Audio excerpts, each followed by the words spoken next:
The Vengeance of the Witchfinder by John Bellairs and Brad Strickland. Chapter 6. Jonathan knocked on Lewis's door at 7:30. "Time for breakfast," he called. "Up and at 'em." The noise woke Lewis up. He hadn't gotten much sleep after the wild chase of the previous night. He felt groggy and exhausted and miserable, but he climbed out of bed. It was a gray, cloudy morning. Everybody outside appeared drained of life. In other words, it looked very much like an ordinary English day. Lewis sighed and got ready for breakfast. He found his cousin and his uncle downstairs in the small dining room. Mrs. Goodring had brought in a big platter of scrambled eggs, which Pelly boasted came from their very own hens. On another platter were a few pieces of British bacon, which Lewis thought was more like ham. There was also orange marmalade, fresh butter, a basket of warm toast, a large pot of coffee, and a small pitcher of cocoa. He nibbled on some toast and tried a few forkfuls of egg. He could barely swallow them because he felt a little dizzy from lack of sleep and his stomach was queasy. Jonathan glanced at him with some concern. "What's wrong, Lewis?" he asked. "Not getting sick, are you?" Lewis shook his head. "Just tired," he mumbled. "I didn't sleep very well last night. I guess I'm still not used to traveling." Pelly smiled, but the smile was forced and strained. "Difficult sleeping in a strange place, what? Nothing to be ashamed of, my boy. Must be a family ailment. I've often noticed myself how hard it is. What was that?" He sprang up from his chair and froze in a kind of crouch. His gray eyes grew round in alarm and his gaze darted toward the window.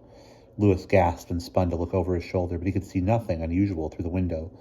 Nothing except the overgrown hedge maze halfway down the front lawn. He heard his elderly cousin sigh and he looked back across the table. Pelly sank very gradually back into his chair, like a balloon slowly deflating. His face was pale and beads of perspiration had broken out on his forehead. His silvery hair all stood on end in wild disarray, as if he had seen something truly hair-raising. He fished a large frayed handkerchief from his side pocket and mopped his face. "Sorry," he said with a sickly smile. "I could have sworn I saw someone sneaking about out there. Nerves, I suppose. I really should have guests more often. Simply out of practice as a host, I fear. The excitement of your visit has probably put me on edge. Not that I mean to say you are unwelcome, you understand." "Of course," said Jonathan smoothly. "Do you ever get any trespassers here, cousin?" Pelly fluttered his fingers in a dismissive gesture. "Oh, the odd tramps now and then. Mrs. Goodrich feeds them and they go on their way. Barnevelt Manor is a very isolated estate, you know. If a disaster occurred and wiped us all out, I expect it would be weeks before someone in the village ever noticed. Ha ha!" His laugh sounded faint and artificial, and neither Jonathan nor Lewis joined in. "Well, it was a bad joke, I must say," Pelly added in a lame voice. Lewis finished his cocoa and looked out the window again. The gray sky hung low and oppressive over the landscape. The light flittering through the flat cloud layer was weird and unusual. In it, the summer greens had taken on a lurid hue. The grass and trees looked yellow and ill in the muted gloom. And everything lay still and breathless, and not a blade of grass stirring. Lewis remembered a summer day like this back home. He and Jonathan had gone with Mrs. Zimmerman and Rose Rita out to Mrs. Zimmerman's cottage on Lion Lake for swimming and a picnic. They did not get to do either because a black, threatening cloud had suddenly erupted in the sky.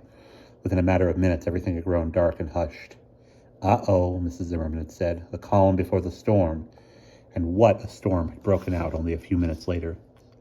Lewis remembered how frightened he had been at the crackling, jagged forks of brilliant lightning, the explosions of thunder and the howling of the wind. Lightning ripped the bark right off a tall pine tree down beside the lake. Later, they learned that a tornado had whipped through the woods not 3 miles from the lake cottage. And this calm was a lot like that one, Lewis thought uneasily. Everything was too quiet, too still, except... He blinked and felt a chill. Was he dreaming? No, it was as he thought. Everything was lifeless as a statue, except the hedge maze.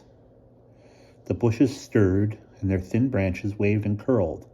It couldn't be the wind, because the trees near the maze were perfectly still, the leaves hanging limp and motionless, and now that he noticed, the hedge twigs were clenching and unclenching.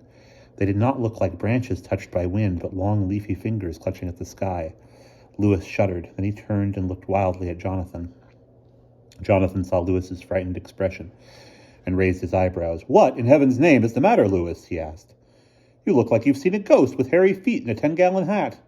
Cousin Pelly frowned at him. Lewis looked back at the hedge maze. He blinked. The hedges were quiet again, just as unmoving as everything else. They might as well have been part of a landscape painting.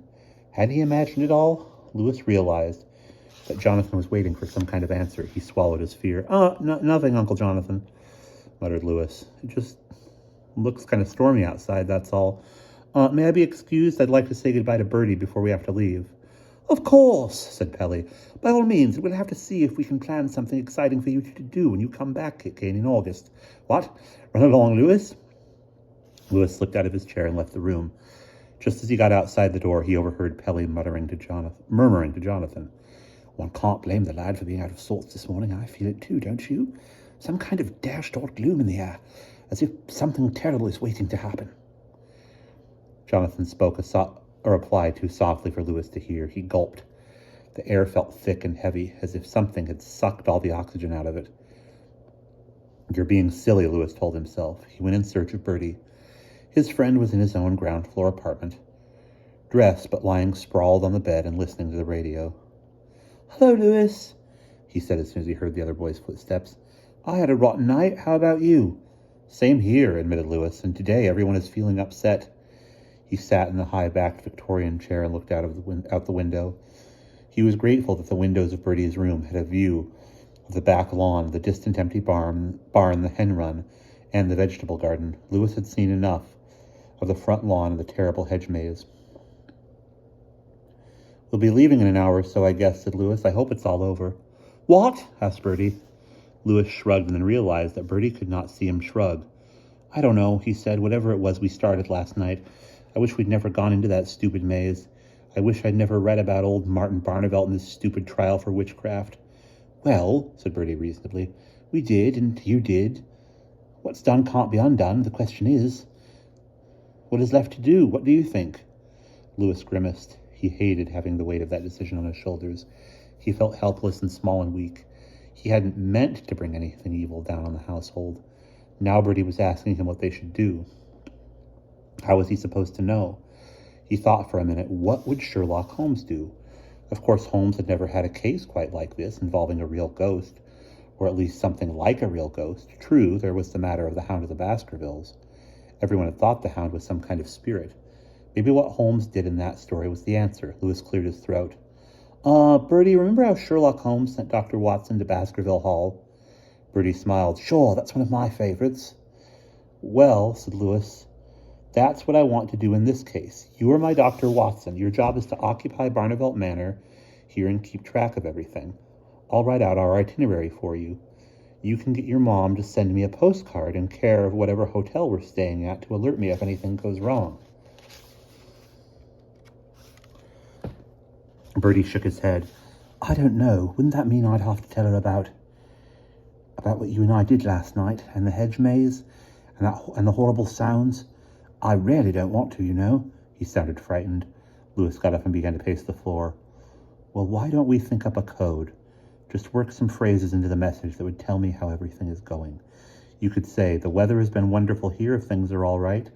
If anything bad should happen, you could say, we had a storm recently. How's that? No, that wouldn't work, said Bertie in a reasonable voice, because what if we had a week of rain and I wanted to report that things were all right? Or what if it was sunny and old Growly came out of the maze? I couldn't say the day was stormy then. My mum would think I'd gone right off my chump if I didn't even know what the weather was like. Right, said Lewis, mentally kicking himself for overlooking the obvious. I hadn't thought about that. Okay, what about this? Our code words for everything being ordinary will be wonderful, fine, and good.